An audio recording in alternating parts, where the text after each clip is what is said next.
You're listening to DraftKings Network.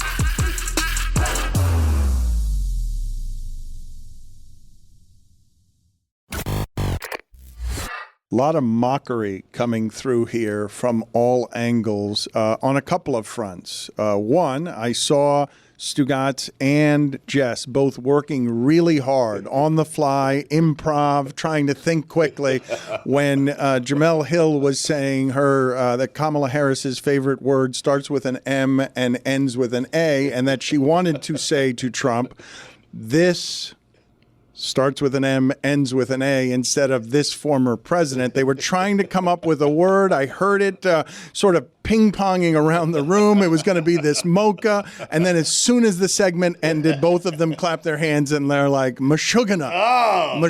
This Meshuggah would have been the word to choose there. I was like, Madonna? No, I can't. I couldn't think of one. Yeah, but you guys are making more fun of me for calling it Generation CFB instead of Gen CFB. 2 times. What's wrong with calling it Generation CFB? Nothing, Daniel. It's proper name.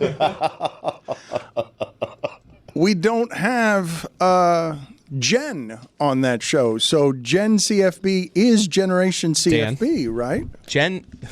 Who is Jen? Who's Jen? My wife? You got this, Jessica. Is it not? So it's not called. I thought it was called Gen CFB. I thought that's what it was called. No, it is. No, like Jen.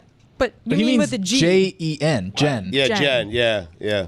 I thought it was playing off Gen Z, Dan. I know. Oh, what are you talking about here? Sure you were. But Gen Z is Generation Z, is it not? Like, I understand. I think we're all on the same page. It doesn't feel like it. I never hear anyone say Generation Z. Like, it's everyone just says Gen Z. So it's like when you said Generation CFB, I was just like, that's. But you also said Jen isn't on it. But then who is Jen? Who's Jen? Who's Jen? Right. I'm Jess saying is on it. that you guys were correcting me as if Jen is short for generation. And Jennifer. Also short Which for is the Jennifer. confusion here. I Right. think. Yes. The question is, who's Jennifer? Right. Billy, I haven't heard from you in a while. It's good that you decide to get involved here. Well, he's trying to help out. Yeah. Yes. It's real. I'm trying to organize the suspicious that picks for this week on God Bless Football. Morikawa. Oh, he's busy, Dan. Dan, I have a confession to make. I think that our loyal listeners are going to be really unhappy with. Well, that they last already segment. are. They are. This is what they're upset about, Jen. This is what bothers them. They've had 3 days here of wanting to taste your tears on Notre Dame, and we have not given the audience what it wants there. And I agree. And I wasn't on the schedule Monday, which I think would have been the best opportunity. And then, unfortunately, I wish this hadn't happened either, but Tyreek Hill got detained by the police and the video came out. So we spent like the whole show on Tuesday about that. So And the NFL happened, which worked to your benefit. That's true. Right, so this is the first chance that we've gotten. But then Lucy and I were like, let's do a bit to piss everyone off. And we went full steam ahead on that because guess what? We get the show. Are bad losses at home Marcus Freeman's thing? It appears so. It appears that is in fact his thing. And you can write them off in year one.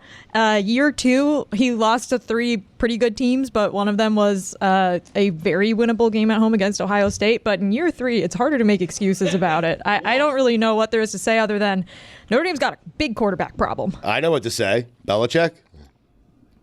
I wonder, Jessica, if people, what they want from you is just to sort of know where you were, how it impacted you, how bad it ends up feeling when, the biggest home loss of the season so far is your team. And we know that if that had happened to Mike, we would all be jumping up and down on his neck. And so people want to know how it is you experience Mike is also a booster at Miami, so kind of a slight difference there. But he's also here on Monday. But he didn't go to Miami. I don't make the schedule, Stugotz. Right. He didn't go to Miami. You went to Notre Dame. Yeah. True.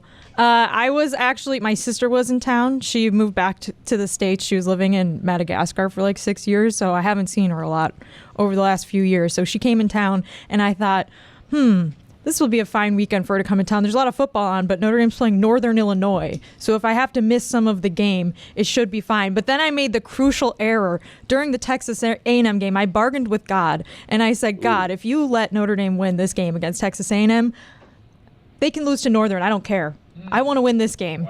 And so I spoke that into existence, and I think it's actually my fault. So not only did I watch the game, I watched like half of the game with my sister, who was like, what's this? What's going on? Who's that? She went to Notre Dame, by the way. She just isn't, when it comes to sports, she's like an alien. She doesn't know anything.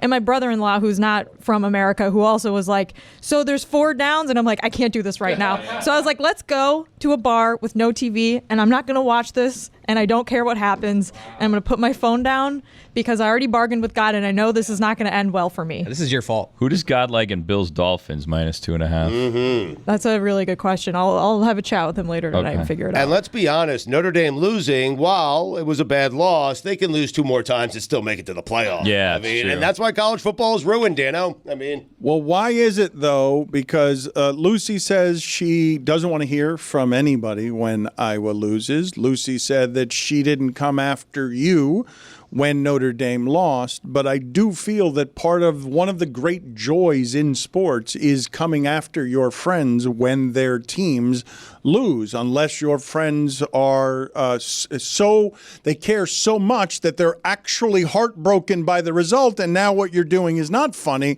It ends up being cruel because they're already defeated. but the key to doing that is your team needs to win. In their case, both teams lost. Like both of their teams, they both lost. So she's going to make fun of her. She's going to make fun of her. No, but Lucy says she wouldn't. Lucy said whether her team wins or loses, she's simply not going to do that to Jessica.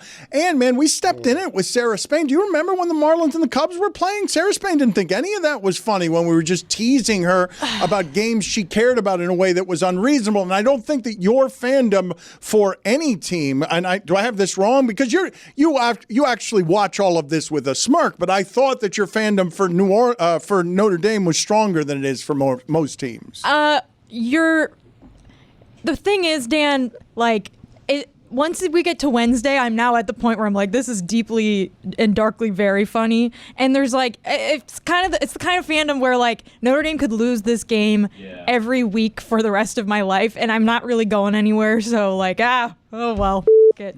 But the audience doesn't like to hear that, so I'm going to start fake crying. Yes, the audience feels like it was denied your tears. Just fire somebody. For 3 days. Let's see you suffer.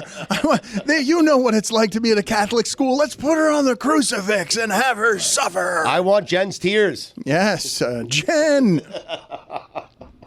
I was crying Monday, but I wasn't here.